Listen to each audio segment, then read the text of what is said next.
ৰাজ্যত অব্যাহত আছে লোকসভা নিৰ্বাচন।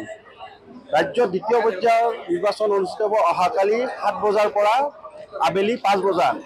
ইতিমধ্যে আমি আহি উপস্থিত হৈছোঁ ওদালগুৰি উপায়ুক্ত কাৰ্যালয়ৰ সন্মুখত যি খেলপথাৰ আছে উপস্থিত হৈছোঁ। নিৰ্বাচনৰ পুলিং এজেণ্ট আৰু বিষয়া কৰ্মচাৰীসকলে তেওঁলোকে নিজৰ সা সামগ্ৰীসমূহ পৰিলক্ষিত হৈছে। মোৰ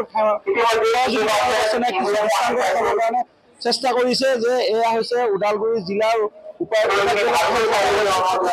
বিভিন্ন ধৰণৰ বিষয়া কৰ্মচাৰীসকলে তেওঁলোকৰ যি নথিপত্ৰ সেই নথিপত্ৰসমূহ তেওঁলোকে গ্ৰহণ কৰিছে। গ্ৰহণ কৰি তেওঁলোকৰ গন্তব্যস্থানত তেওঁলোকে যোৱাৰ কাৰণে তেওঁলোকে চেষ্টা কৰি আছে। মোৰ লগত আছে কিছু বিষয়ববীয়া, মই তেখেতসকলৰ পৰা কিছু কথা জানিবলৈ চেষ্টা কৰিম। কি দায়িত্বত আছে আপুনি? মই থাৰ্ড পলিং অফিচাৰ। ক'ত কৰিছে আপোনালোক? বেৰগাঁও 45 বেৰগাঁও জগন্নাথ ঝাৰ LP স্কুল। আপোনালোকৰ বিভাগীয় নথিপত্ৰখিনি আপোনালোকে গ্ৰহণ এতিয়া তেখেতে আহিলে মানে আমি কেনেকুৱা অনুভৱ ভোটাৰসকলৰ মাজত, কেনেকুৱা উৎসাহ? মানে আমি অফিচিয়েল মানুহ কথাটো আৰু কোৱা উচিত নহয় আৰু ক'বও নোৱাৰোঁ। আৰু তেখেতৰ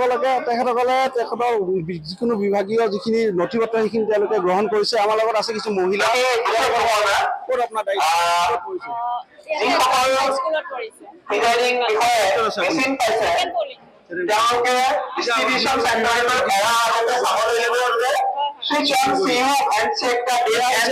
মহিলা যিখিনি বিষয়া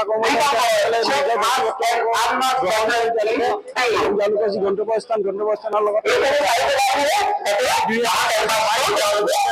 ওদালগুৰি জিলা প্ৰশাসনে নিৰ্মাণ কৰিছে। নিৰ্বাচনলৈ মই সহযোগী কেমেৰা পাৰ্চনে কিছু দৃশ্যাংক দেখাম।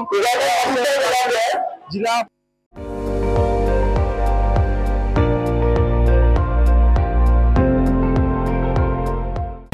আপুনি চাই আছে ND24, সৰ্বশ্ৰেষ্ঠ নহয় সৰ্বোত্তমৰ দৌৰত।